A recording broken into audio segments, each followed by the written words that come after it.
हर्यक वंश के पतन के बाद शिशुनाग ने मगध साम्राज्य बिहार में शिशुनाग वंश की नींव रखी। वास्तव में तब शिशुनाग मूल रूप से मगध का वाइसरॉय गवर्नर था, किंतु जनता में लोकप्रिय होने के कारण उसे राजा बना दिया गया। शिशुनाग वंश की स्थापना लगभग 413 ईसा पूर्व में हुई।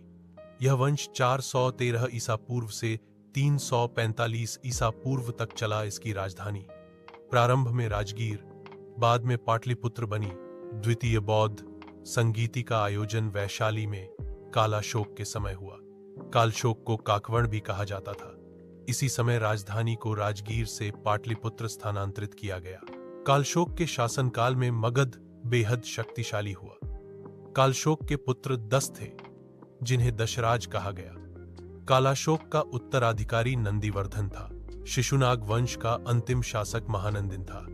इसे ही नांदीवर्धन कहा जाता था। महापद्मनंद ने नंदीवर्धन को हटाकर नंद वंश की स्थापना की और मगध में नए युग की शुरुआत हुई। शिशुनाग वंश लगभग 68 से 70 वर्ष तक चला था। शिशुनाग ने किकटा क्षेत्र पर भी अपना प्रभाव बढ़ाया था। पाटलिपुत्र को पूर्व का चमकता नगर इसी काल से कहा जाने लगा था। कालाशोक का शासनकाल मगध में स्थिरता का स्वर्ण काल माना जाता है। कई ग्रंथों में उल्लेख है कि कोर्ट यानी दरबार में एक षड्यंत्र के दौरान कालशोक की हत्या की गई थी। शिशुनाग वंश के दौरान मगध की सेना बहुत शक्तिशाली और संगठित थी।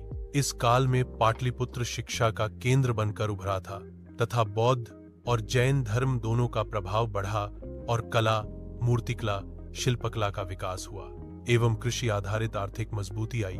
व्यापार मार्गों का विस्तार हुआ, कर प्रणाली को सुव्यवस्थित किया गया। दोस्तों, आपको यह कहानी कैसी लगी? कमेंट करें। ऐसी ही रोचक जीके के लिए हमें सब्सक्राइब करें।